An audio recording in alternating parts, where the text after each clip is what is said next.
민원련의 미디어 탈곡기.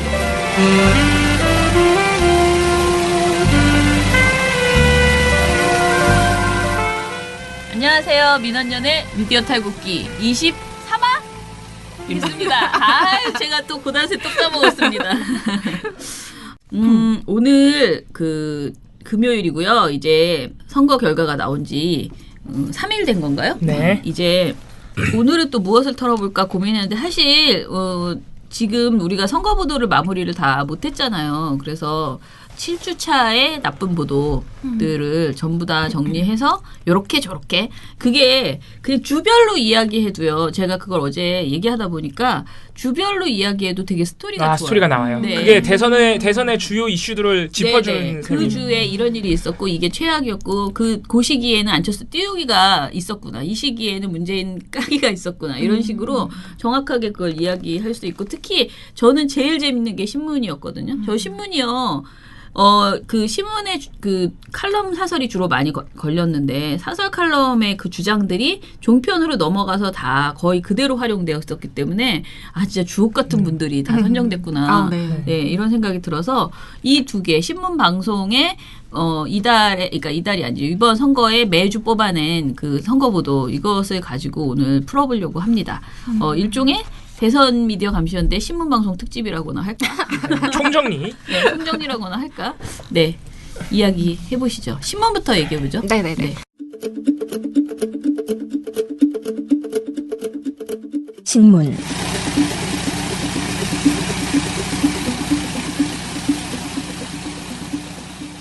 요번에 가장 많이 선정된 매체가 어디냐? 바로 조선일보입니다. 안 봐도 비디오지. 네네네. 이거는 퀴즈로 낼 가치도 없어서 그냥 제가 말했어요. 그러면 2위가 어디냐? 2위.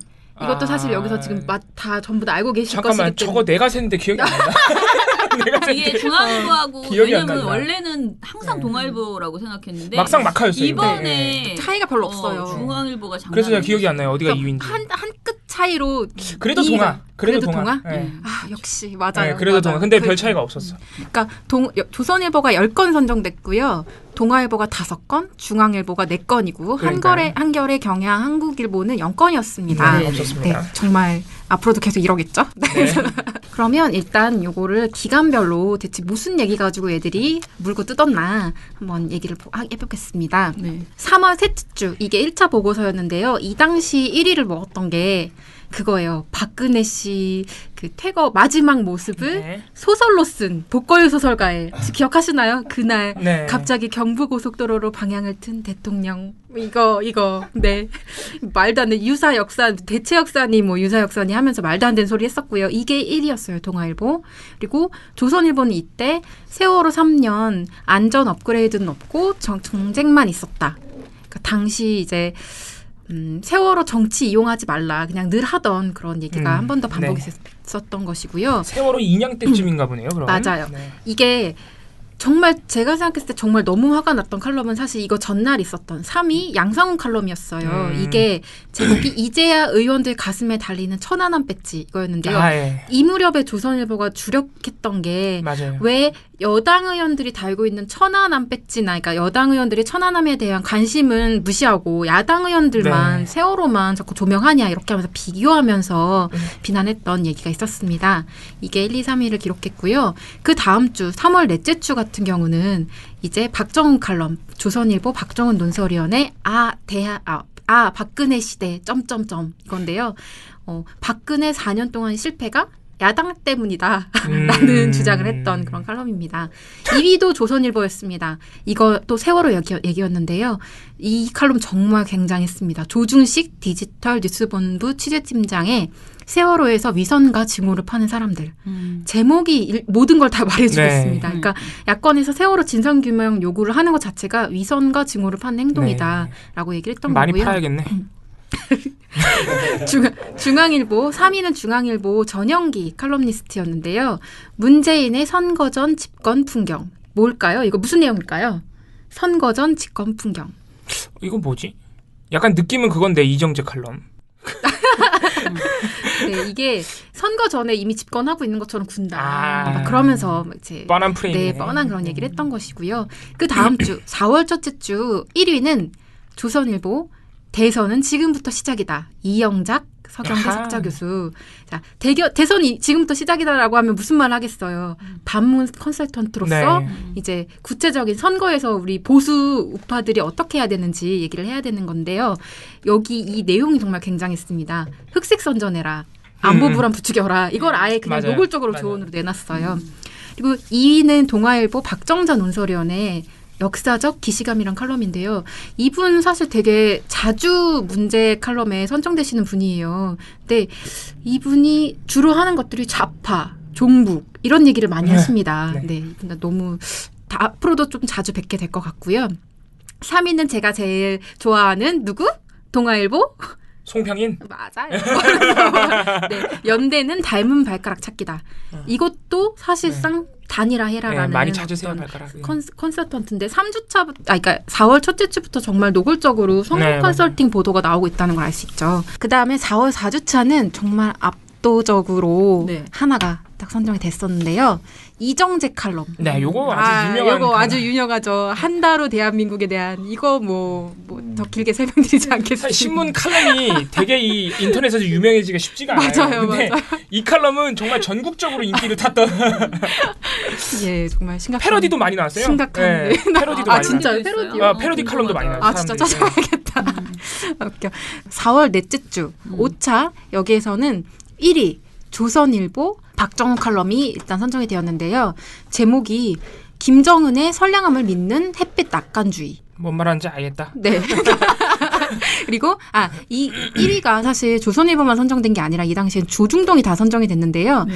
이 모든 내용이 하나로 이렇게 하나로 모으면 주적 타령. 네. 당시 그 토론회 때 그 나온 그 주적을 가지고서 계속 주적을 문재인의 어쩌고저쩌고. 안보관이 문제라는 거죠? 그렇죠. 네. 그러니까 주적이란 말은 없지만 적인 건 사실이잖아. 이러면서 아주 진상을 떨었었고요. 아니라고 했냐고요. 네. 그래서 문재인이. 그 다음에 2위는 중앙일보가 그 당시에 바로 이 무렵에 송민순 해고록에 나온 쪽지 공개라고 해서 그 송민순 전 장관의 어떤 증언을 단독 보도로 또 내놨어요. 네. 근데 그때 당시 이 기사에 나온 어떤 증거 자료들은 사실상 그의 주장은 뒷받침을 전혀 하지 못한다. 그냥 이런 게 있구나 이 정도인 거지. 그런데도 사실 일면과 주요 지면에 대서특필했죠 단독으로. 네. 그리고 같은 주 3위는 조선일보 양상훈 칼럼. 당파 정치는 국경선에서 멈춰야 한다. 이런 얘기가 있는데요. 이건 무슨 내용일까요? 경선에서 멈추는 뭔 소리인지 모르겠다. 전쟁을 불사해야 한다. 국민의 희생이 어쩔 수 없을 지점도 있다. 이런 식으로 얘기를 한 거죠. 말도 안 되는 소리를 하고 있고요. 4월 넷째 주 6차 같은 경우에는 우리의 조선일보의 슈퍼스타 김대중. 네. 보수는 왜 단일화 못하나. 이 얘기를 했는데요. 종용하는 그죠. 내용인데. 이 시점에 사실 완전 이게 딱 1위 이거 하나밖에 없었어요. 이게 너무 압도적으로 나빠서 그러니까 좌파 막으려면 합쳐야 된다 이런 네. 표현을 막 써요. 근데 그냥 합치라는 말도 사실 나쁜데 합쳐야 되는 명분으로 좌파를 막아야 하기 위해서라고 표현하는 것 자체가 지금 막아야 할 대상으로 문재인 후보를 설정하고 이런 표현을 쓴다면 사실 종북몰이죠. 네. 그렇죠. 마지막 7차 5월 첫째 주 1위 누구게요? 1위 지난주인데 네. 조선일보. 맞았어요. 대충 때려 네. 맞췄구나. 조선만 계속 맞고 거의 대부분 맞고요. 왜냐면 한 20개 되는데 10개가 조선일보거든요. 거의 뭐. 네, 제목은 사설인데요. 문 후보 노무현 비극 보복하려 집권하는 건가? 네, 기가 막히죠. 네, 아니에요. 네. 네. 알겠습니다. 네. 2위는 송평인 논설위원회 여기가 로도스다. 여기서 뛰어봐라. 라는 내용인데요. 뭐냐. 이것도 마지막까지 안철수, 홍준표에게 싫어도 하나인 척해서 단일화를 해라 라고 얘기를 하는데요. 여기에선 사실 재밌었던 게 그거죠. 사랑하거나 좋아하면 뭐 좋아하면 사귀는 사귀지 연애를 하는 게 아니라 그러니까 싫어해도 연대는 할 수 있다는 말을 그렇게 네, 한 거죠. 말인지 방구인지. 네. 정치판이 너무 웃겨서 정치판이 무슨 애들 장난도 아니고. 네, 그리고 3위 조선일보 사설인데요. 마지막에도 세월호 얘기를 했습니다. 세월호 정치 이용 끝에 벌어진 한심한 소란. 이게 SBS 세월호 그 오보 논란을 다룬 건데요. 이게 되게 웃긴 게 문제의 주체는 SBS랑 이걸 정치적으로 이용한 국민의당이랑 자유한국당이 돼야 되는데 민주당 잘못이라는 거예요. 여태까지 세월호를 정쟁 이슈로 계속 끌어왔고 그것 때문에 아마 많은 사람들이 상처입었을 거다. 근데 그거를 너네가 이젠 돌려받았을 뿐이다. 부메랑처럼 이런 굉장한 논리를 소설급인데? 네네. 네, 이런 짓들을 하고 있었습니다. 선거 기간 내내. 신문은 여기까지 하겠습니다.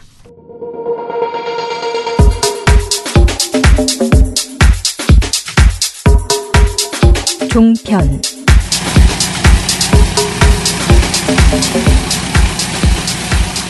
방송은 제가 어제 방송에서 어제 우리 방송 미디어 탈곡기에서 지상파까지는 털어드렸어요. 그래서 MBC, 불굴의 MBC를 털어드렸고 오늘 이제 종편을 말씀드릴 텐데 종편은 또 느낌이 다릅니다. 일단 종편에서는 TV조선이 제일 많이 선정이 됐습니다. 5개. 그 다음에 채널A가 3개, MBN이 2개. 참 골고루도 하셨어요. 약간 신문의 조중동과 약간 구조가 비슷한. 네. 그런데 이제 JTBC는 안 되셨고 선정이 아쉽네. 자, 그래서 이 종편들은 그러니까 MBC는 완전히 노골적으로 지금 문재인을 낙선시켜야겠다는 의지가 보이잖아요. 보도에서. 그런데 이 종편 3사는 방식이 다릅니다. 결이 달라요. 교묘해. 눈치는 보이나 봐. 눈치는 보이니까 굉장히 간접적인 방식으로 문재인 낙선을 바라는 것이죠. 그래서 그런 거를 어떤 방식으로 드러내냐면은 일단 가장 많이 선정이 된 TV조선을 보면 대선 초반 3월 말까지 이어진 TV조선의 가장 대표적인 보도 경향인데 안철수 띄우기입니다.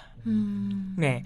이때 한 6일 동안 엄청나게 쏟아냈어요. 안철수 칭찬하는 보도를. 한 12건, 하루에 2건씩 쏟아냈는데. 칭찬밖에 뭐가 있어서 제가 읊어드릴게요. 보도 내용을 쭉 3월 말에 이어진 이 TV조선의 안철수 띄우기 읊어드리면 자, 첫 번째, 김종인이 안철수의 멘토를 만나서 단일화를 싫어하던 안철수도 생각이 바뀌었다. 이런 보도가 있었고 복식호흡 중저음의 안철수 목소리 바뀌었다. 노력 많이 했다.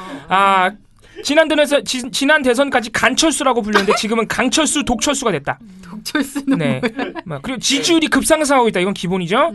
그리고 4월 1일 날은 이날이 어떤 날이냐면은 박근혜 전 대통령이 구속된 날인데 다른 방송사들 전부 박근혜 구속이 톱보도인데 TV조선은 안철수 지지율 급상승 톱보도. 그리고 3월 31일에는 안철수를 언론이 띄우고 있다는 민주당의 비판을 강하게 비판했던 TV조선입니다. 네, 지금 보신 것처럼 안 전 대표 지지율이 크게 오르자 민주당은 언론의 띄우기 탓이라고 깎아내렸습니다. 그러자 국민의당은 민심이라며 강하게 반박했는데 양측 간 신경전이 앞으로 더 뜨거워질 전망입니다. 안 전 대표 측은 다음 주 민주당 경선이 끝나면 양강 구도가 가시화할 것으로 예상했습니다. TV조선 지선호입니다. 근데 네. 그때 당시에 안철수 지지율이 정말 급격하게 올라갔던 거 맞지 않나요? 올라갔어요. 네. 올라갔는데 그거를 이제 어느 정도로 객관적으로 보도하느냐. 또는 이제 띄우느냐의 문제인데 방금 제가 이제 이거를 나쁜 보도로 선정된 이유는 박근혜 구속을 제쳐놓고 안철수 지지율을 톱보도로 했다든가 이런 식의 보도 행태는 이제 잘못됐다고 제가 통으로 묶어서 후보로 올렸던 TV조선 작품입니다. 자, 이제 두 번째 이 TV조선이 4월로 넘어오면 이제 누구를 띄울까? 네. 황교안을 잠깐 띄운 적이 있습니다. 3월에. 근데 그거는 너무 조금이라서 말씀 안 드리고 4월부터 5월까지 대선 막판까지 홍준표로 엄청나게 띄웁니다. 4월부터 띄웠구나. 네, 4월부터 띄웠어요. 4월 말부터. 그래서 TV조선은 보시면 알겠지만 문재인 떨어져라는 안 해요. MBC처럼.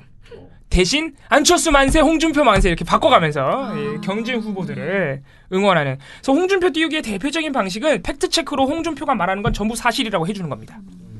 이것도 그러기가 힘든데 어떻게 네. 그럴 수 있어요? 조선일보 팩트체크도 얼마 전에 배나한 간사가 말했기 때문에 TV조선 똑같아요. 저도 몇 번 소개해드린 적이 있는데 뭐 정리해고법 통진당이 같이 만들었다는 주장 일부만 사실이라고 했고요. 노무현 정부 때 진위기수가 최악이었다. 수치는 틀리지만 취지는 맞다고 팩트체크해줬습니다. 웃기죠? 수치는 틀린데 어떻게 취지가 맞다는 건지. 아무튼 이런 식으로 홍준표가 말하면 전부 진실이야. 일부든 뭐 조금이든 다 진실이에요. 네. 이런 식의 이제 TV조선은 그래서 아무튼 다른 후보를 칭찬하는 방식으로 MBC보다는 눈치를 봤다. 채널A의 MBN도 좀 재밌습니다. 채널A는 대선 초반까지는 약간 간을 봤어요. 정신을 못 차렸어. 어느 줄을 잡아야 되는지. 그래서 이 채널A가 3건이 선정이 됐는데 3건 다 3월 말에 나왔어요. 그러니까 4월부터 나쁜 보도가 안 나온 거예요. 굉장히 조용했어요. 굉장히 드라이하게 보도하고 이렇게 정치적 공방 같은. 심지어는 문재인 논란 보도도 MBC, TV조선 엄청 할 때 채널A 안 해요. 네, 눈치를 보는 거죠. 그리고 채널A가 재밌는 점이 그 대신 가십성 보도를 상당히 많이 해요. 그러니까 무의미한 보도. 부인, 아들, 딸 막 이런 보도 있잖아요. 막 이런 거를 많이 내면서 약간 그래서 일부러 약간 이렇게 아웃 오브 안중이 되려는 듯한 시청자들의 눈길에서 벗어나려는 듯한 아무튼 그런. 그래서 3월 말에 이제 문제 보도가 나왔는데 그 보도 자체는 또 문재인 후보를 다 겨냥한 거예요. 그러니까 3월 말까지는 한번 찔러볼까 하다가 이제 4월부터 안 한 거지. 그래서 어떤 보도들이 있었냐면은 선관위가 공식적으로 허위 사실이라고 규정했던 문준용 씨가 단독 채용에 단독으로 지원해서 채용이 됐고 5급 공무원으로 채용이 됐다. 이거 이제 허위 사실로 규정된 거였는데 보도를 했다가 다음날 바로 지웠어요. 무서웠겠지. 네. 울었다고? 무서워서. 난 울었겠지. 그런 비슷한 말이죠. 울었을 수도 있어요. 괜히 그랬어 그러면서. 네. 그리고 또 하나 요것도 상당히 재밌는 보도인데 3월 24일 이게 3월 말이면 한참 이 경선이 진행되고 있어서 경선 보도가 굉장히 집중될 텐데 뜬금없이 이순자 씨 단독 인터뷰를. 네? 이순자 씨가 누구냐면 이제 전두환 씨 부인이죠. 네. 4건이나 이틀 연속으로 회고록 내서 그럼. 예. 회고록 냈다고 그거를 단독 인터뷰를 해가지고 거 아니야? 대단한 보도였어요. 그래서 이순자 씨가 우리도 광주 사태 피해자다. 네, 이런 발언이 아무런 문제 의식 없이 전파를 탔던.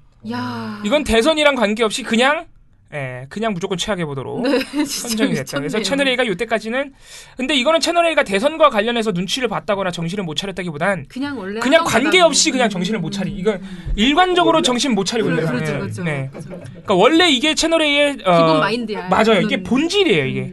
그래서 종편은 없어져야 되는 거예요. 맞아. 예. 이게 본질이기 때문에. 알았어, 아주. 누가 이렇게 공장을 잘 맞춰주는 없어져야 돼요.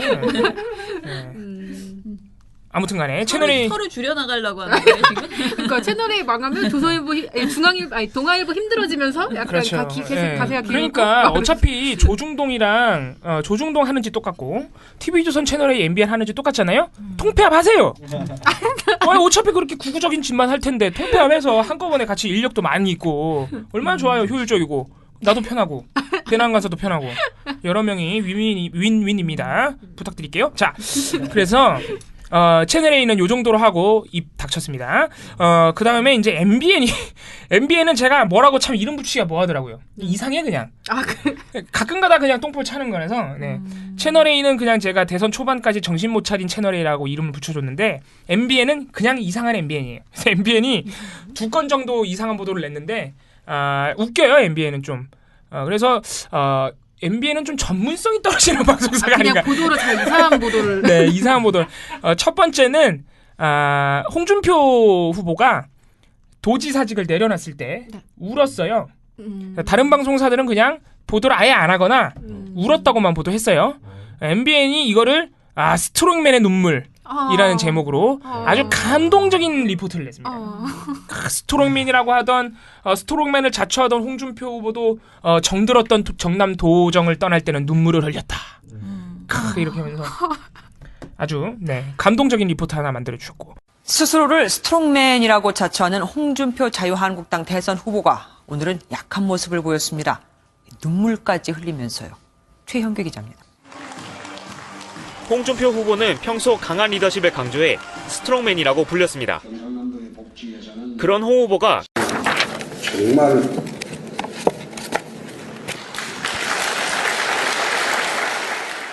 이내 감정을 추스르고 강력한 우파 정부를 만들겠다며 본격적인 대선 레이스 참여를 알렸습니다. 그리고 이제 두 번째로 선정된 거는 요거는 약간 의도가 보이는 이상한 짓 또는 나쁜 짓인데 요거는 민원연 단독으로 제가 선전도 많이 했던 겁니다. 네. 안철수 후보가 이기는 여론조사만 발췌해서 보도했던. 네. 자사 여론조사에서는 양자 대결 결과 안철수 후보가 뒤지는 거예요. 그러니까 자사 여론조사 결과에서는 50대 및 TK 여론조사 결과만 보도를 해버리고 양자 대결은 엉뚱하게 중앙일보 걸 인용하는. 그거 진짜 너무 이상해요, 진짜. 중앙일보권에서는 안철수 후보가 앞서는 걸로 나왔거든요. 그래서 이거는 명백하게 안철수 후보에 유리한 것만 발췌해서 보도한 거 아니냐. 그래서 저희가 역시 나쁜 보도로 선정했던 사례입니다. 그래서 이 종편을 보면은 제가 일단 어제 방송보다 흥분을 덜하죠. 약간 재밌어요. 네. 바보 같. 네, 약간 참 치근하다 이런 마음도 들고, 그러니까 문재인이 안 됐으면 좋겠는데 그 노골적으로 못 하겠고. 그러니까 이렇게 굉장히 우회적인 방식으로 노력을 많이 하셨던 우리 MBC처럼 차라리 당당하게 떨어져라 이렇게 막 나오면 아니야. 그러지 마. 아무튼 그래서 우리 종편 3사는 참 재미를 안겨준 대선 기간 동안 재미를 MBC 때문에 제가 너무 스트레스가 극심했다면 종편을 보면서 약간 마음에 마음에 안정감을 얻었어요. 그래 너네 같은 애들도 있는데 내 MBC 열심히 내 깎게 그런 마음으로 일을 했던 그런 방송사들입니다. 여론조사 얘기 잠깐 나와서 그런데 왜 이 선거 기간 동안 그러니까 갤럽이랑 리얼미터가 우리나라 여론조사 기간 중에 정말 양대 산맥이고 정례조사를 사실 발표하는 주요 두 개밖에 없잖아요. 근데 요번에 그러니까 그 신문모니터위원회가 했던 보고서 중에 그런 게 있었어요. 조선일보는 갤럽만 인용한다. 리얼미터를 4월 내내, 그러니까 3월 중순 이후부터는 아예 보도를 안 해. 어떤 거에도 인용을 안 해요. 그래서 왜 그러나 해서 갤럽이랑 그 지지율 차이를 쫙 봤는데 그 안철수랑 문재인 후보의 지지율 격차가 리얼미터가 2배 이상이에요. 갤럽은 뭔가 되게 양자대결 구도가 박빙으로 이렇게 나오거나 아니면 오차범위 내에서 이렇게 오르락 내리락 하는데 리얼미터는 다 오차범위 밖에서 문재인 후보가 이기는 걸로 나온 거예요. 그래서 의심스럽다. 의심해볼 만한 거죠. 그렇죠.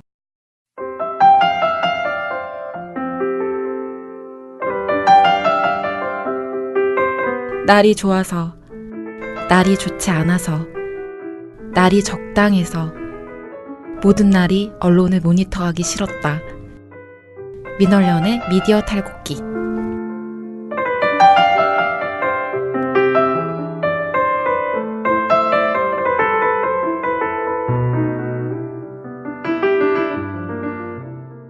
자, 저는 사실 오늘 별로 털 게 없어서요. 저희 민원연의 이 시민과 언론이라는 웹진이 있어요.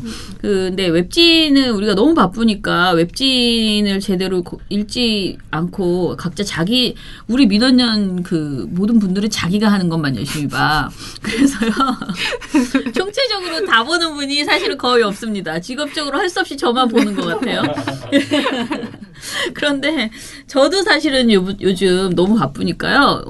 한 4, 5주 동안 선거 기간 동안에 이 시민과 언론을 검토를 이제 거의 포기하고 저희 위원장이 있거든요. 시민과 언론 총괄하는 편집위원장이 있는데 편집위원장께 이제 거의 맡기고 지냈어요. 사실 시민과 언론이 생긴 지가 지금 한 3년 좀 넘었는데요.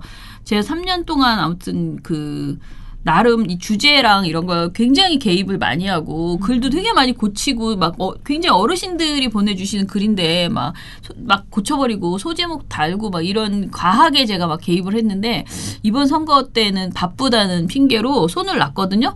손을 놨더니 잘 돌아가. 잘 돼.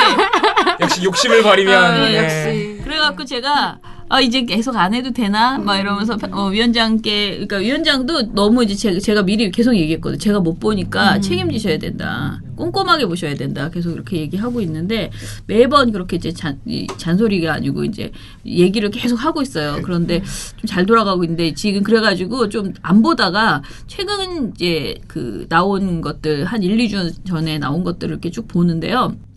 하필이면은 이번 최근에 들어서 언론 포커스를 저희 두 대표가 다 썼어요. 그러니까 이완기 대표하고 박성훈 대표가 하나씩 썼고요. 그 다음에 안성일 MBC 전 논설위원 이렇게 세 분이 언론 포커스를 쓰셨는데 주제가 이제 우리 이완기 대표님도 지금 MBC 방문진 이사이고 그 다음에 이제 안성일 선생님께서 MBC 논설위원이다 보니까 언론 포커스 주제가 은근히 MBC 이야기가 많더라고요. 그러니까 지금 이제 봉우 씨도 계속 MBC에 대해서 정말 열변을 토하고 있잖아요. 근데 당장 이제 정권이 바뀌면 MBC 어떻게 해야 되는가에 대한 이야기들을 계속 하고 있습니다.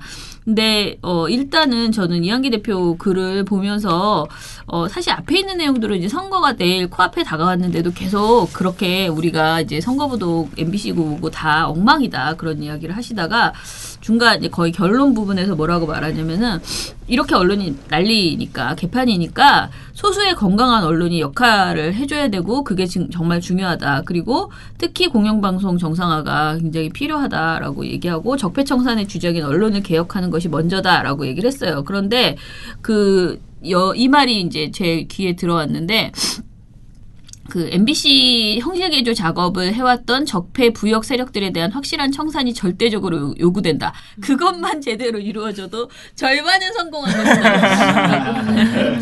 MBC만 한마디로 MBC만 잡아도 왜냐하면 사실 여러분들이 기억하시겠지만 과거 MBC가 진짜 엄청나게 좋은 보도를 했잖아요. 좋은 방송을 했잖아요. 맞아요. 그러니까 사실 KBS는 좀 비교하면 뭐라 그럴까 한 70점? MBC가 한 90점 이렇게 했어요. 그러니까 70점도 못할 때도 많았어요. MBC가 선도적으로 보도도 잘했고 시사 프로그램도 훨씬 더 잘했다고 저는 생각하고 PD수첩이나 이런 데가 옛날에 제가 민언론 홈페이지 옛날 그 홈페이지 게시물 올리는 알바를 했잖아요. 그래서 옛날 걸 다 봤거든요. 누가 잘했는지. 근데 그때 옛날에는 진짜 MBC가 다 좋은 보도를 하고 이달의 좋은 보도 다 MBC고 뭔가 다 그렇게 된 거예요. 진짜 깜짝 놀랐어요. 그러니까 완전히 이제 거의 기억 못하는 사람도 많고 요즘 아까도 누가 MBC 보냐 이런 거 뭐 MBC 욕 엄청나게 많이 하고 MBC 포기하고 MBC를 그냥 뭐 민영방송으로 만들어라 뭐 안 보겠다 뭐 이렇게 하는 그런 이야기들도 되게 많으신데요. 사실 MBC가 굉장히 이상한 그 뭐라 그러죠? 이상한이라고 말하고 그러는데 아무튼 특이한 구조를 가지고 있잖아요. 박문진이라는 것을 통해서 어찌됐든 공영방송 체제로 지금 바꿔놓은 거고 이것을 일부러 민영방송으로 이제 만들기도 사실상 굉장히 박근혜 대통령이 가지고 있는 그 정수장학회 지분이 너무 크고 그런 것도 있고 이거는 공영방송으로 계속 가지고 가야 국민에게 이익인 곳이에요. 그리고 이것을 정상화시켜서 예전처럼 정말 좋은 국민, 그러니까 어떤 정치로부터 좌지우지되지 않는 국민의 공간으로 이렇게 딱 독립시키는 것이 오히려 훨씬 국민에게 좋은 것이지 지금 좀 망가졌다고 해서 뭐 계속 버려라, 그거 안 본다 이렇게 할 문제는 아니라는 거죠. 저는 보라는 말씀은 아니고요. 정상화시키기 위해서 우리가 확 달려들어야지 되는 것이다. 이거는 그런 생각이고요. 근데 대표님이 쓴 글 중에서 이한기 대표가 뭐라고 썼냐면은 겁박과 협박으로 언론 독립을 훼손하고 공정방송을 장악하려는 민주주의의 공적들. 편향적 정치 성향으로 언론 독립과 공정성을 말할 자격조차 없는 사실상의 정치 집단. 이 두 개가 누구를 표현한 것일까요? MBC.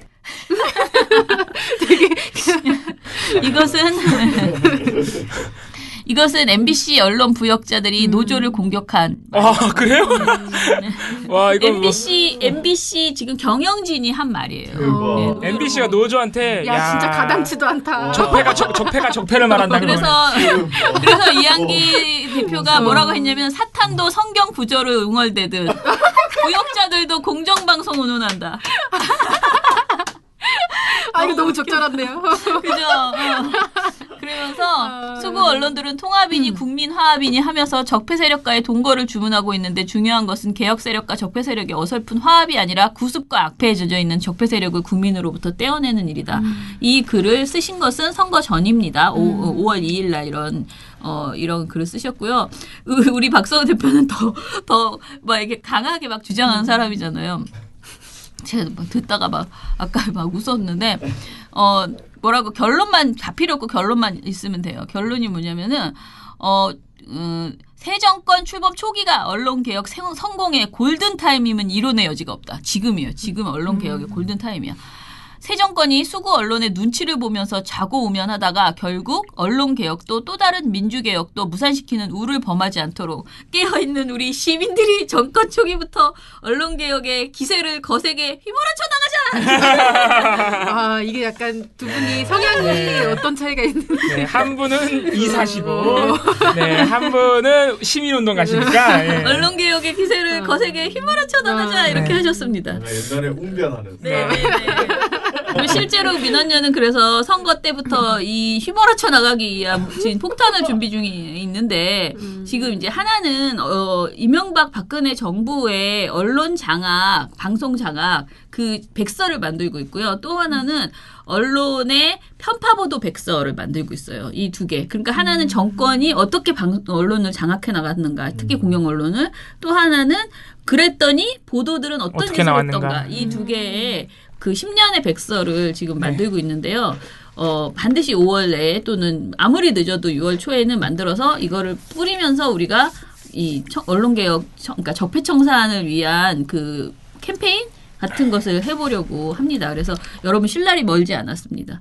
지금 조금 잠깐 한 일주일 정도 조금 한가하는 느낌이 들란가 말란가 하다가 다음 주에 토론회 있잖아요. 토론회 끝나고 나면 바로 적폐청산 싸움에 두두두두 이제 들어가는 그런 우리의 지금 그런 계획을 지금 둘 다 너무나 놀라서 대답을 못합니다. 그 마음 이해합니다. 제가 왜 잠이 안 오겠습니까? 네, 전 탈당하겠습니다.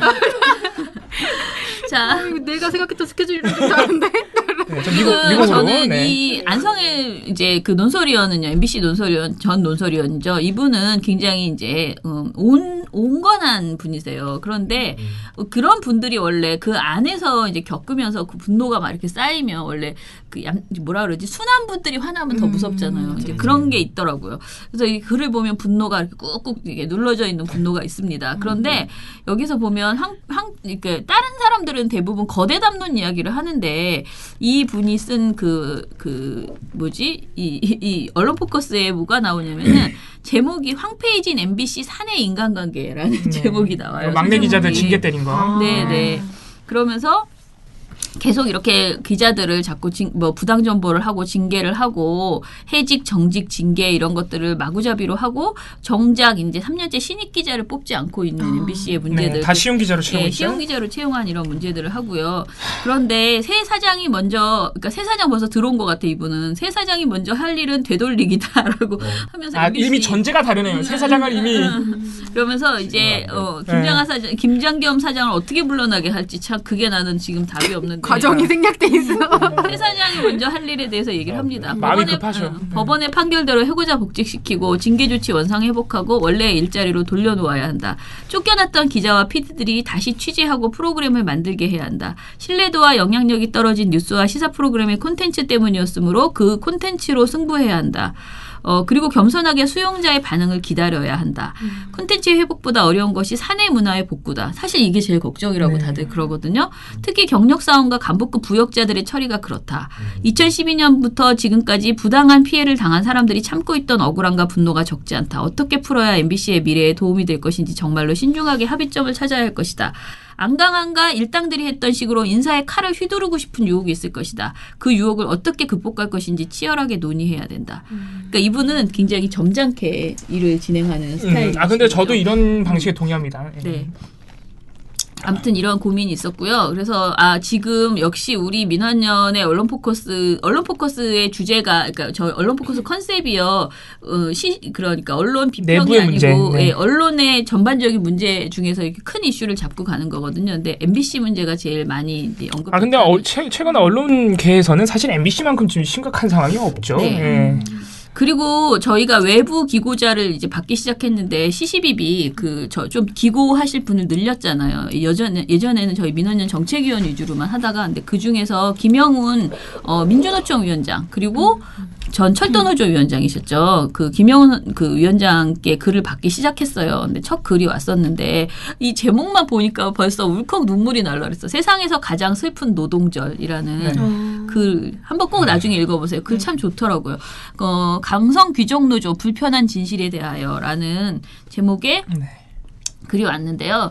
이 글도 지금 홍 지사가 씨부리는 그 말들 아니 있잖아요. 토론회를 6번 했는데 나올 때마다 귀족 강성 그러니까 그놈의 노조가 뭘 어떻게 그렇게 했다고 진짜 자기가 무슨 아무튼 정말 꼴보기 싫은 얘기를 너무 많이 해서 정말 상처가 정말 된 그런 이제 그 대선 때문에 정말 가장 큰 피해를 입으신 분이 노동자인 것 같아요. 근데 여기에서 뭐라고 이제 중간에 무엇이 그들을 이기주의자로 만들었나 된다라는 소제목 아래요. 그렇다면 대기업 정규직 이기주의 프레임은 모두 거짓인가? 사실 이제 그 어떤 부분에 있어서 우리 특히 이번에 뭐 기아차 노조 이런 얘기하면서 굉장히 이제 지적도 많이 받았잖아요. 그런 건 비판 받아야 돼요. 국내 완성차 노조 중 유일하게 141 노조 체제를 유지하던 기아차 노조가 비정규직 근로자를 조합원에서 제외하고 정규직으로만 노조를 구성하기로 했습니다. 이에 따라 정규직을 제외한 사내하청 근로자, 협력업체 파견자 등은 조합원 자격이 없어집니다.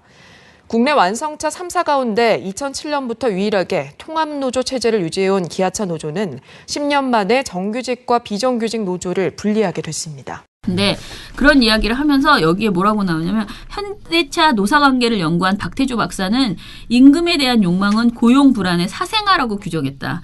있을 때 더 벌자는 심리는 98년 1만 명이 넘는 정리해고의 트라우마이고 2009년 쌍용차 정리해고 이후 26명이 죽어간 사회적 살인을 지켜본 뒤 더욱 강화됐다. 대기업 정규직도 한순간에 나락으로 떨어지는 사회구조로 그대로 둔 채 해고를 쉽게 하자는 주장은 또 다른 이기주의자를 양산할 뿐이다라고. 구조적인 문제. 굉장히 좋은 말을. 그러니까 정규직 이기주의도 분명히 현실에 있는 현상인데 그게 그냥 나오는 게 그들만의 잘못이 아니라 이렇게 정리해고가 일상화된 우리 사회의 노동계 현실의 근본적인 이유가 있다는 거죠. 그래서 마지막 글이 국가와 사회가 최소한 아이들 교육과 노후를 함께 책임질 테니 정규직 노동조합도 비정규직과 함께 살자고 제안해야 되지 않을까. 일하는 사람 모두가 기뻐해야 할 노동조례 쉬지 못한 것도 서러운데 비명 행사한 무노조 삼성 하청 노동자들 너희 잘못이 아니야 라고 추모했고 다짐했지만 김군 일주기에 우리는 또다시 슬픈 노동조를 맞이했다. 소름이 돋는 글이네요. 슬픈 그런 글을 주셨습니다. 자, 마지막으로 제가 소개해드리고 싶은 거는요. 우리 귀요미 이렇게 말하면 우리 귀요미에게 너무 큰 정민영 변호사라고 있습니다. 우와. 제가 엄청 좋아하는 정민영 변호사. 우리 정민영 변호사 저도 좋아합니다. TV조선 우리 언중이하고 TV조선 싸우는 거에 아주 큰 도움을 주셔가지고. 민원연 정책위원이신데요. 그 전에는 또 참여연대 변호사였어요. 참여연대에서 이제 활동가 겸 변호사로 언론 문제 그리고 변호를 많이 하셨죠. 이 부인이 또 이제 언론계에 계셔가지고요. 언론계 관련된 그 변호를 많이 하시는데 이 분이 이거 가장 최신 글이에요. 5월 10일 날 나온 거니까 가짜뉴스 대선 이후의 언론이라는 그런 제목의 글이었는데 이게 이제 프랑스 대선을 이야기를 하면서요. 가짜뉴스가 이번에 프랑스 대선에서도 극성을 부렸다라는 거예요. 근데 사실 저는 가짜뉴스에 대한 글 별로 안 좋아해요. 왜냐하면 가짜뉴스가 사실 지금 가짜뉴스를 말할 때 굉장히 많이 악용되는 게 기존 언론은 가짜 뉴스를 안 만들고 가짜 뉴스는 마치 무슨 소규모 인터넷 그런 허접한 애들만 만드는 것이야. 그러면서 1인 미디어를 오히려 폄하하는 방식으로 가짜 뉴스라는 워딩이 우리 사회에서 자꾸 이렇게 소통되고 있거든요. 근데 솔직히 가짜 뉴스는 TV조선과 조선일보가 제일 많이 만들잖아요. 엄청나게 나와요.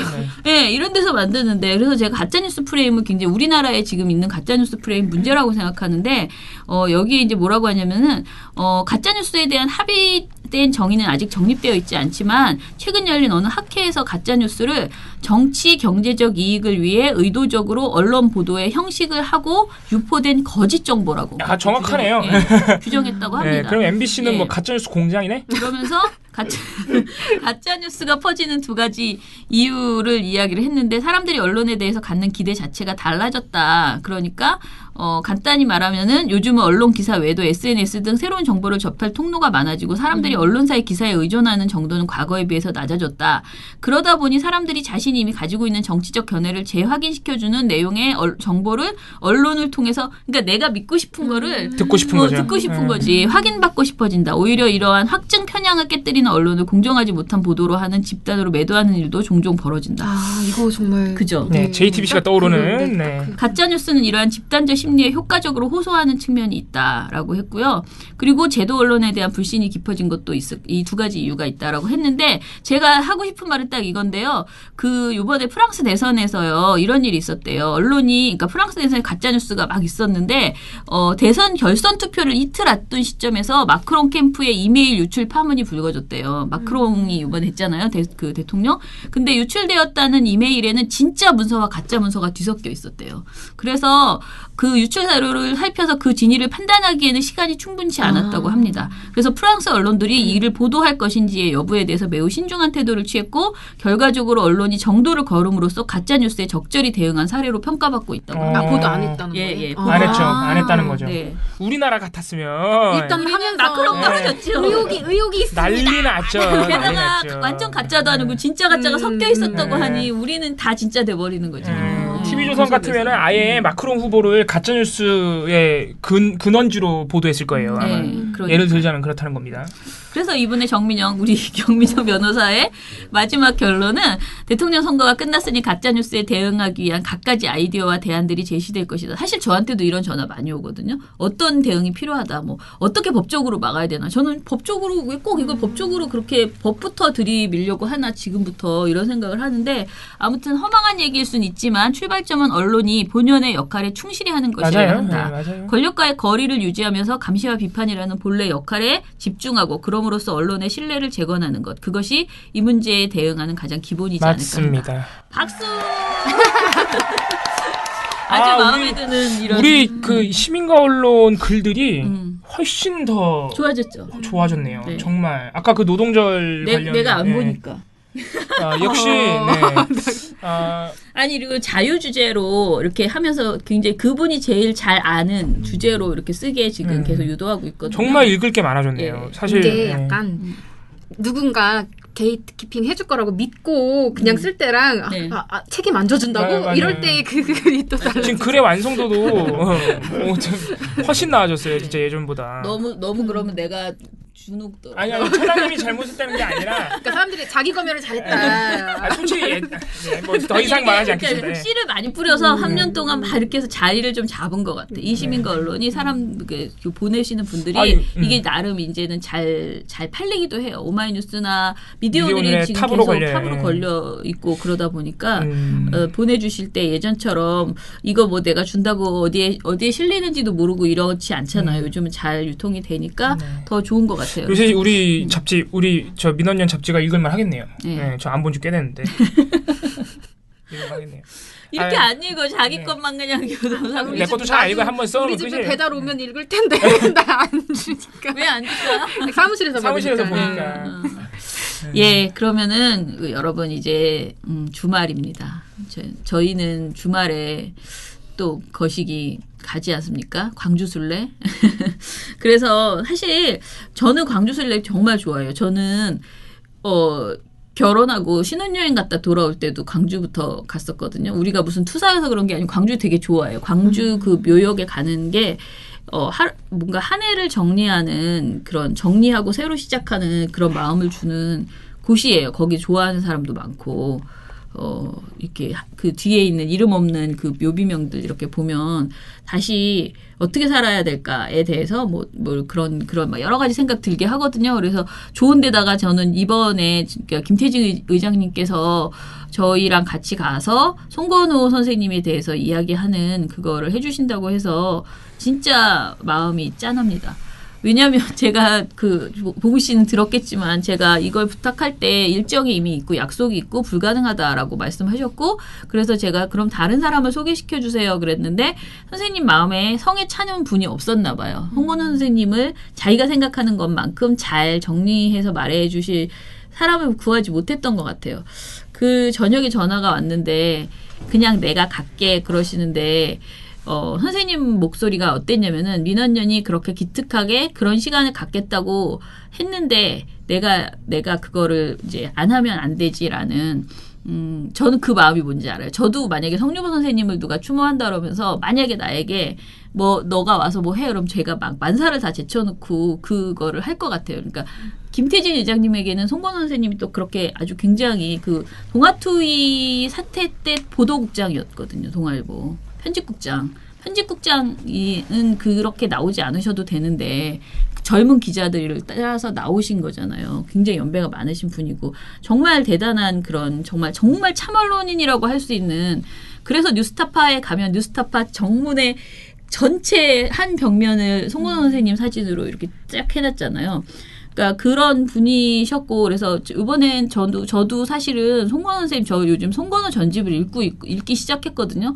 근데 읽으면서 계속 보다가 거의 뭐 한 2장 읽다 자고 그러긴 하는데 읽으면서 또 이렇게 계속 생각하고 있어요. 어떤 것이 정론일까? 지금 하도 글들이 말도 안 되는 글들이 많고 그런 상황에서 그래서 그런 것들을 한번 생각해 볼 수 있는 좋은 기회가 2마리 토끼를 다 쫓을 수 있는 정말 좋은 기회가 그러니까 이번 주 토요일 광주 순례인 것 같고요. 지금 거짓말 안 하고 딱 3자리가 남았다고 제가 정보를 들었습니다. 근데 우리 조영수 추장은 별로 더 이상 뭐라 그러지 사람이 오기를 원치 않아요. 왜냐면 사람 많으면 인솔하기가 어려워져요. 답답하고 꽉 차서 힘들다고.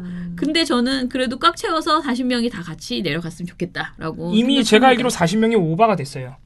오바가 돼서 버스를 40인승으로 했다가 45인승으로 또 늘린 상황입니다. 그래요? 네. 오, 어떻게? 그래서 제가 볼 때는 이제 이게 금요일 방송인데 자리 없을 겁니다. 아니에요. 그래도 전화 혹시 모르니까 주세요. 네. 전화는 주세요. 자리 없다고 말씀드릴게요. 광주 순례 잘 다녀오겠습니다. 그리고 좋은 그 강연 그거 제가 그때 얘기했지만은 그 선생님 강연은 한번 그 페이스북으로 생중계 했으면 좋겠다라는 생각이 있어요. 그래서 하게 되면 아마 토요일 날 오후 2시쯤에 저희 민원연 페이스북으로 생중계 할 수 있을 것 같습니다. 예, 그러면 여러분 미디어 탈곡기 금요일까지 열심히 달렸고요. 이제 주말에는 이정일 PD가 혼자서 저희들 모르게 막 만들어내는 NG 버전 무엇이 나올지 모르겠지만 전 이번 주에 조심한다고. 뭐가 나올지 모르겠다. 별거 없었던 것 같은데. 네. 많습니다. 그래요? 이건 좀 제가 NG가 떨어져서 할 게 없다. 주말판을 낼 게 없다 싶으면 한 번 더 화장실 갔다 올게요. 네. 아 싫어. 한 번 더. 제 소리까지 녹음해 오겠습니다. 네. 민원연의 미디어 탈곡기는 지금 저를 이렇게 무시하시는 겁니다. 여러분 민원연의 미디어 탈곡기는 내일도 열심히 털어드리겠습니다. 탈탈탈 안녕.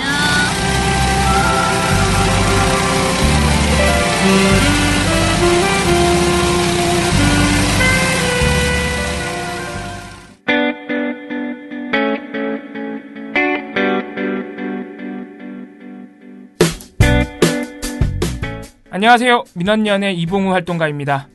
우리나라에서 언론의 문제는 민주주의의 문제입니다. 독재와 부패 기득권을 대변하는 언론들은 아직도 살아있습니다. 민주주의의 문제는 곧 우리 삶의 문제입니다. 사주의 입장을 반영한 권력의 욕심을 투영한 언론, 이들을 감시하려면 전문성과 꾸준함 그리고 투명함이 기초되어야 합니다. 민원연은 1984년부터 시민단체로서 언론을 감시해오고 있습니다. 민주언론 시민연합은 여러분의 소중한 후원으로 투명하게 운영됩니다. 민원연 후원으로 언론을 감시하고 견제하는 활동에 힘을 보태주세요. 민주언론 시민연합은 여러분의 소중한 후원으로 투명하게 운영됩니다. 후원 계좌 신한은행 100-019-186-241입니다.